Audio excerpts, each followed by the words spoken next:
J'ai envoyé l'invitation comme j'envoie désormais presque tout à ma famille, avec une neutralité soigneusement dosée, sans rien attendre. C'était un simple message dans la conversation de groupe. La date, le lieu, la raison, une cérémonie de remise de prix. J'ai ajouté une phrase pour dire que leur présence compterait pour moi. Mon père, François, a répondu le premier. Un prix pourquoi? Tu es toujours une simple employée de bureau, non? Puis il a ajouté. En général, ce genre de truc, c'est juste un certificat interne de présence. Avec un emoji qui riait. Ma sœur, Manon, a réagi quelques minutes plus tard en approuvant son message. On sort déjà dîner ce soir-là, a-t-elle écrit. Difficile de décaler. Bienvenue sur la chaîne quand le karma frappe. Je suis sortie marcher un peu, prendre l'air. Marcher m'aide toujours à digérer les histoires aussi fortes que celle-ci. Parfois, il suffit de bouger pour remettre de l'ordre dans ses idées. Vous m'écoutez depuis haut? Vous êtes en train de bouger un peu ou vous vous reposez aujourd'hui? Dites-le moi. Maintenant, revenons à l'histoire pour voir la suite. Je me suis appuyée contre la rambarde de fer glacé de mon balcon, en regardant l'horizon de Lyon scintiller comme une vitrine numérique de verre et de puissance. Le vent venu du fleuve était mordant, un froid net, presque clinique, qui traversait mes vêtements. Mais je ne suis pas rentrée. Ce soir-là, je préférais le froid. Il me semblait honnête. Il ressemblait à la lucidité qui s'était installée dans ma poitrine au moment où j'avais lu le message de mon père. Toujours une simple employée de bureau, ai-je murmuré dans l'air noir. Là, dehors, les mots paraissaient absurdes, écrasés par les immenses tours dont j'avais moi-même orchestré les acquisitions. Dans ma famille, la vérité a toujours été une ressource secondaire, quelque chose qu'on échange ou qu'on enterre selon la saison. Depuis plus de 20 ans, ils ont perfectionné l'art de ne voir que ce qu'ils veulent voir. Mon père conserve toujours l'allure d'un grand patron, alors que son cabinet n'est plus que l'ombre de ce qu'il était. Ma sœur, Manon, vit à travers les filtres et les publications, confondant l'attention avec la réussite. Et puis il y a moi. À leurs yeux, je suis l'employée docile et invisible, celle qui gère les papiers trop fastidieux pour eux. C'est là que j'ai compris ce que j'avais sous les yeux, le piège de la cruauté devenue normale. On croit souvent que la trahison est une seule explosion, brutale et bruyante. Chez moi, c'était une fuite lente et silencieuse. C'était cette indifférence méthodique qui était devenue leur état naturel. Ils n'ignoraient pas ma réussite parce qu'ils étaient aveugles. Ils l'ignoraient parce qu'elle les terrifiait. Reconnaître que je pilotais un portefeuille souverain de 92 millions d'euros aurait signifié admettre que leur propre statut n'était qu'une illusion. Pendant des années, j'ai travaillé sous le nom de jeune fille de ma mère dans le monde professionnel, un simple pare-feu pour que mon personnage d'employé de bureau reste intact au dîner de famille. Pendant que ma véritable identité circulait dans toute la presse financière, eux avaient besoin de me maintenir dans une case marquée employé de bureau pour préserver leurs égos fragiles. Ils l'avaient fait si longtemps qu'un emoji moqueur leur semblait être une réponse parfaitement naturelle au plus grand honneur de ma vie. Un souvenir m'est revenu, aussi froid que le vent sur Lyon. J'avais 12 ans. J'étais dans notre ancienne cuisine, un trophée de concours régional de mathématiques serré contre moi. Mes mains tremblaient d'une excitation que je n'avais pas encore appris à cacher. Quand je l'avais montré à François, il n'avait même pas levé les yeux de son verre. Il s'était contenté de soupirer, un soupir chargé du poids de 1000 humiliations. C'est bien Brigitte, avait-il dit d'une voix plate, sans intérêt. Mais ne te vois pas trop grande. Toi, tu es faite pour aider, pas pour diriger. Ça te passera. À l'époque, je l'avais cru. J'ai passé les 15 années suivantes à tenter de mériter un bravo qui ne viendrait jamais. Mais debout sur ce balcon, j'ai compris que l'employé de bureau à qui il parlait, ce n'était pas moi. C'était un personnage qu'il avait inventé pour se sentir important. Je n'étais même plus en colère. La colère était un luxe. Je ne pouvais plus me permettre de la gaspiller pour eux. Je suis rentrée et j'ai regardé l'invitation posée sur mon bureau. Un nom, 3 chaises vides. Je n'ai pas ressenti cette brûlure familière du rejet. J'ai ressenti l'efficacité d'un compte parfaitement arrêté. Ma compassion était une ressource qu'ils avaient épuisée depuis des années. Et ce soir, la banque était enfin fermée. Ce n'était pas un effondrement. C'était un bilan. Et pour la première fois de ma vie, les chiffres étaient enfin de mon côté. Le gala se tenait au Grand Régence, une salle de marbre, au plafond voûté, remplie de gens qui savaient exactement ce que représentent 92 millions d'euros d'actifs sous gestion. J'ai franchi les portes seul, mes talons claquant sur la pierre dans un rythme qui ressemblait à un compte à rebours. Ici, je n'étais pas une employée de bureau. Je n'étais pas une ombre. J'étais la personne auprès de qui tout le monde voulait se trouver. J'ai vu les sièges vides à la table d'honneur, ceux que j'avais payés avec ma propre prime, et pendant une seconde, j'ai senti revenir un ancien pincement. Puis j'ai baissé les yeux sur le programme et j'y ai vu mon nom, imprimé en lettres dorées, épaisses et gaufrées. La douleur a disparu. Quand le directeur général du cabinet m'a appelé à la tribune, il n'a pas cherché à minimiser les choses. Il a parlé du prix mondial d'architecture financière. Il a évoqué la supervision de 92 millions d'euros de fonds souverains. Il a parlé de la stratégie que j'avais bâtie de zéro, une structure qui avait sauvé le cabinet d'une crise catastrophique. Quand j'ai pris la plaque entre mes mains, son poids m'a semblé être la seule chose réelle dans toute la salle. J'ai regardé le public. Et pour la première fois, j'ai vu ma propre vie sans la déformation imposée par le regard de ma famille. Pendant des années, j'avais porté la chaîne invisible de celle qui survit. Je m'étais convaincu que mon silence était une forme de paix, que les laisser croire à leurs propres mensonges permettait de maintenir la famille intacte. Je pensais autrefois être faible de ne pas me défendre, de ne pas hurler ma réussite sur tous les toits. Mais debout sous ces projecteurs, j'ai compris que je n'avais jamais été faible. J'observais simplement. Je collectais les données. Je les laissais construire leur château de cartes toujours plus haut, en sachant que la fondation entière reposait dans ma poche. Mon silence n'était pas de la peur. C'était un avantage stratégique. Je ne suis pas resté pour le toast au champagne. J'ai quitté la salle pendant que les applaudissements résonnaient encore et je me suis installé à l'arrière de la voiture qui m'attendait. Le cuir était frais contre ma peau. J'ai sorti mon ordinateur portable de mon sac. La lumière bleutée se reflétait dans la vitre pendant que nous traversions la ville. Je n'ai pas ouvert ma galerie de photos. Je n'ai pas regardé les réseaux sociaux pour voir si Manon avait publié quelque chose sur son dîner. Je me suis connecté à mon portail privé d'investissement. Il y a 2 ans, lorsque le cabinet de mon père était au bord de l'effondrement, j'étais intervenue. Pas comme sa fille. Comme une investisseuse principale anonyme. J'avais accordé un prêt relais de 4,6 millions d'euros pour maintenir son entreprise à flot. Une transaction purement commerciale, clinique. J'avais été l'investisseuse silencieuse dans leur version de la famille, celle qui payait pour un train de vie qu'ils n'avaient jamais gagné. Je me suis alors rendu compte que c'était comme payer un abonnement à une émission que je n'avais plus envie de regarder. J'ai regardé l'avis de défaut de paiement affiché sur mon écran. Parce que François avait détourné la dernière tranche du prêt pour financer le style de vie de Manon, violant clairement les clauses de notre contrat de dette, j'avais désormais le droit légal d'activer la clause d'exigibilité immédiate et d'exiger le remboursement total du capital. Il n'y a eu aucune hésitation. Aucune panique. Je n'ai pas pensé aux employés. Je n'ai pas pensé à l'histoire du cabinet. J'ai pensé aux conditions impeccables inscrites dans le registre. J'ai exécuté la procédure de défaut. 4,6 millions d'euros ont commencé leur retour vers mon compte personnel. La voiture s'est engagée sur l'avenue de la République, les lumières de la ville se transformant en longues traînées blanches et rouges derrière la vitre. J'ai refermé l'ordinateur et ressenti une étrange liberté silencieuse. Ce n'était pas de la vengeance. C'était de la comptabilité. Et la dette venait enfin d'être intégralement réglée. Pendant que mon nom apparaissait en lettres dorées sur un écran au Grand Régence, ma famille était occupée à jouer son spectacle devant 10 000 inconnus. Je savais exactement où ils étaient parce que Manon avait déjà indiqué l'endroit dans sa première publication de la soirée, le chêne doré. C'était exactement le genre d'endroit que François adorait.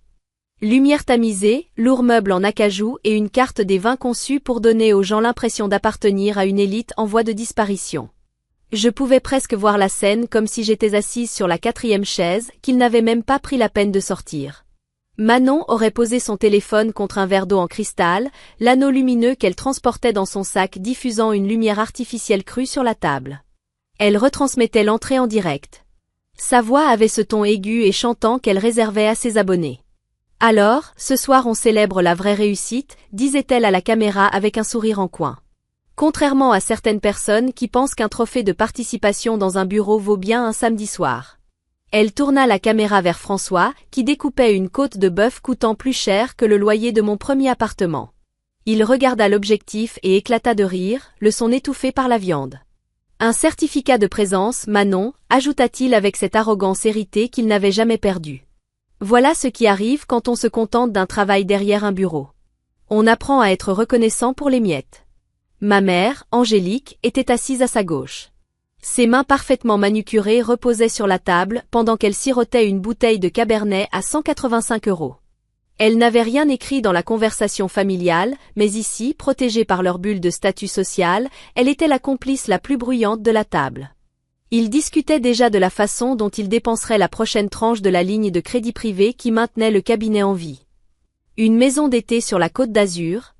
Une nouvelle voiture pour Manon. Ils planifiaient un futur bâti sur une fondation dont ils n'avaient même pas vérifié les fissures. C'était une véritable leçon sur l'illusion du pouvoir. Ils traitaient ma vie comme un portefeuille défaillant alors qu'ils étaient, sans le savoir, déjà en faillite. Chaque rire de François était une dette à taux élevés qu'il accumulait en temps réel. Chaque bouchée de ce dîner était financée par elle, employée de bureau, qu'il ridiculisait devant des inconnus. Il ne dînait pas seulement. Il consommait les derniers restes de ma patience. Manon continuait son direct, se moquant des certificats internes et de la triste culture d'entreprise à laquelle j'appartenais soi-disant. Elle adorait l'attention que cela lui apportait. Les commentaires défilaient. Les gens riaient de la sœur invisible, la blague familiale. Je regardais la vidéo sur mon téléphone depuis l'arrière de la voiture, l'écran brillant dans l'obscurité. Je n'ai ressenti aucun besoin de répondre. Aucun besoin de me défendre. Il existe un silence particulier juste avant l'effondrement d'un marché. C'est l'instant où le dernier acheteur se retire et où les chiffres commencent à virer au rouge. Pendant que Manon riait et que François levait son verre à un héritage déjà liquidé, j'ai compris que leur arrogance n'était qu'une location. Et je venais tout juste d'en résilier le bail. Ils savouraient leur steak sans savoir que l'addition allait bientôt être présentée dans une langue qu'ils ne pourraient plus ignorer. Le plat principal arriva, une énorme côte de bœuf parfaitement saisie. Mais François ne prit pas son couteau. Il fixait son téléphone, le pouce suspendu au-dessus de l'écran, comme s'il avait oublié comment faire défiler les messages. Manon parlait toujours à ses abonnés, sa voix claire et artificiellement enjouée gazouillant en arrière-plan. Mais François n'écoutait plus. Il arrêta de mâcher. La lumière froide de l'écran se reflétait dans ses yeux, lui donnant un teint pâle malgré l'éclairage chaleureux et coûteux de la salle. Il venait de trouver l'article. Une rubrique économique locale. Mise en page nette, ton professionnel. Le titre était impossible à ignorer.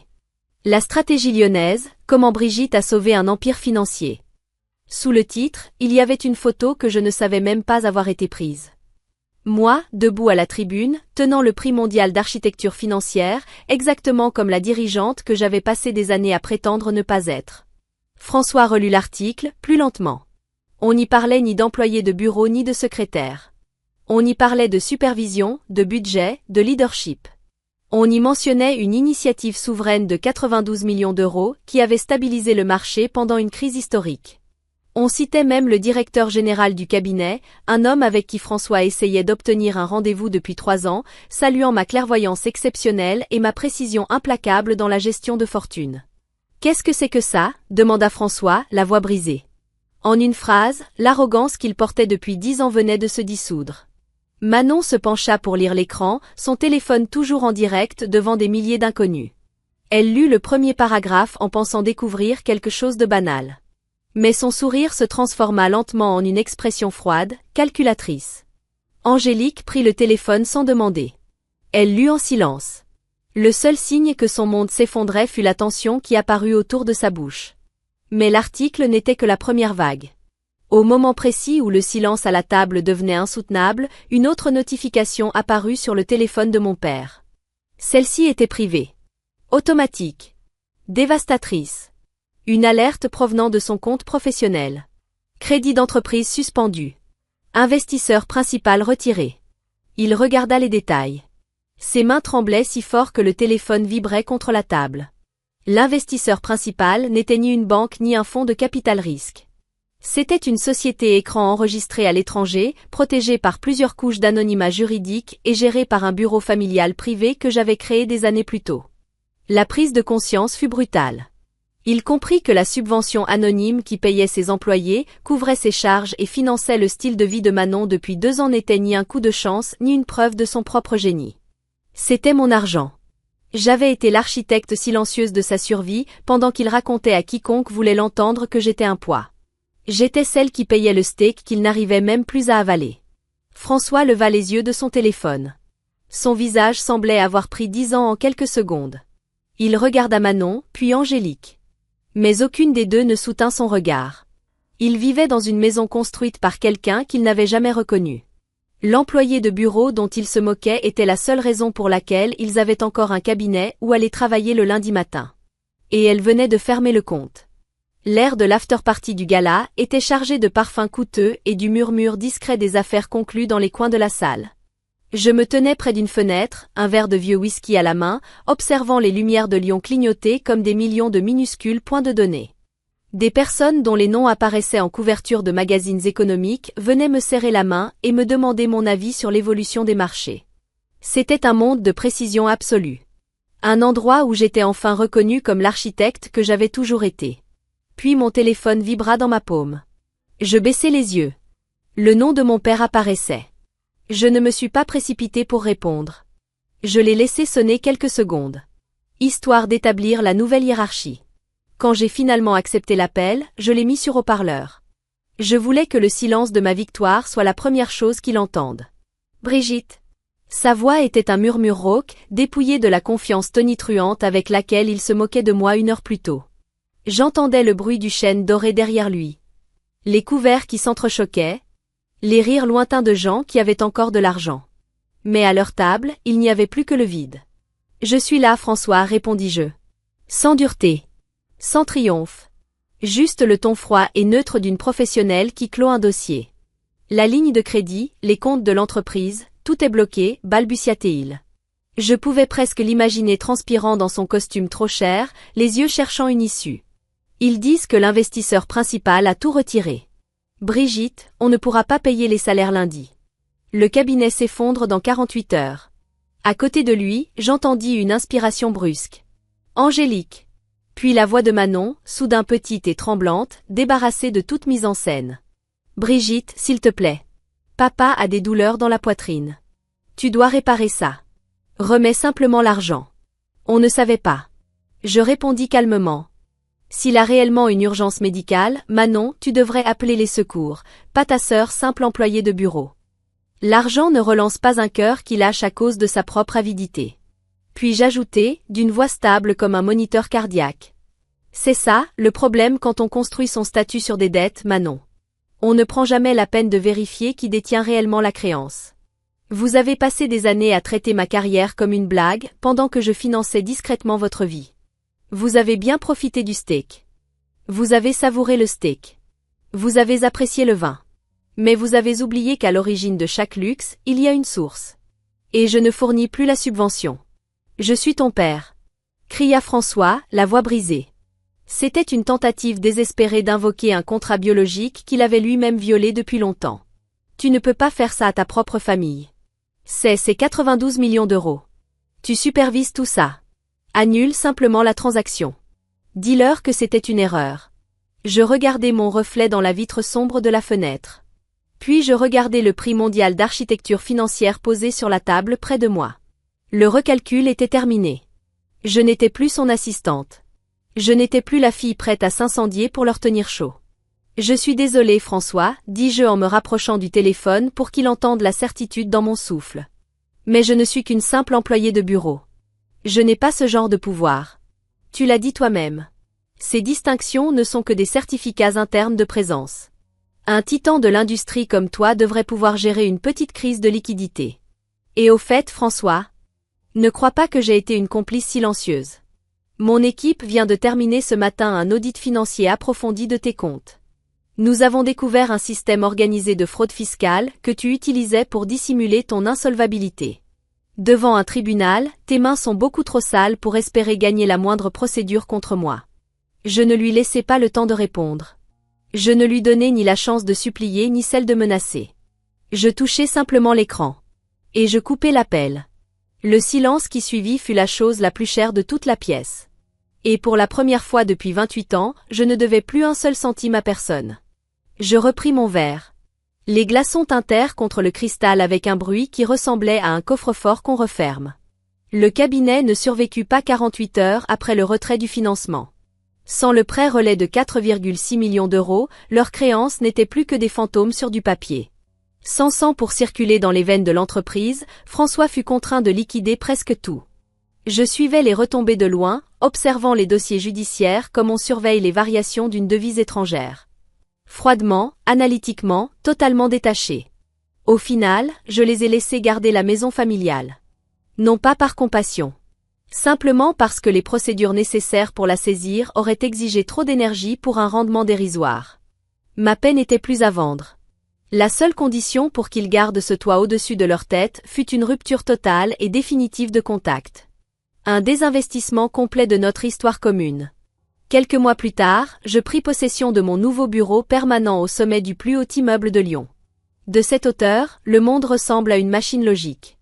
Une série de points de données se déplaçant selon des schémas prévisibles. Je m'assis à mon bureau et ouvris une dernière fois l'ancienne conversation familiale. C'était un cimetière numérique de remarques méprisantes et d'émojis moqueurs. Et j'ai compris alors que leur autorité n'avait jamais été réelle. C'était une location payée par mon propre silence. Pendant des années, ils ont joué la supériorité. Pendant que moi, je tenais secrètement le grand livre de leur vie. C'est cela, l'ultime illusion du pouvoir. Un statut bâti sur un portefeuille vide. Ils ont pris mon calme pour de la faiblesse. Ils ont pris leur cruauté habituelle pour du prestige. Mais un statut sans substance n'est qu'un abonnement qu'on ne peut plus se permettre de renouveler. J'ai appuyé sur supprimer. Je n'ai ressenti ni explosion de colère ni triomphe spectaculaire. Seulement un alignement calme et profond. Un bilan qui venait enfin d'atteindre 0. L'absence de doute, là où il vivait autrefois, est devenu l'actif le plus précieux que j'ai jamais acquis. Avec le temps, j'ai compris que nous passons une grande partie de notre vie à attendre qu'un jury de personnes qui ne nous comprennent pas nous déclare innocents d'être une déception. Mais ta valeur est un fait, pas une opinion qui nécessite le consensus d'une famille. Elle fait partie de ton architecture personnelle. Si tu te retrouves dans une situation similaire, rappelle-toi qu'être le mouton noir signifie souvent simplement être la seule personne qui a dépassé les limites du troupeau. Le succès est le silence ultime pour ceux qui refusent de t'écouter. Il ne s'agit pas de crier ta valeur à des gens qui ne prêtent aucune attention. Il s'agit de construire une vie si haute que leurs voix ne peuvent tout simplement plus t'atteindre. La véritable revanche n'est pas de détruire les autres. C'est de devenir si solide, si aligné avec ta propre vérité, que tu deviens invisible pour ceux qui ont choisi de ne jamais te voir.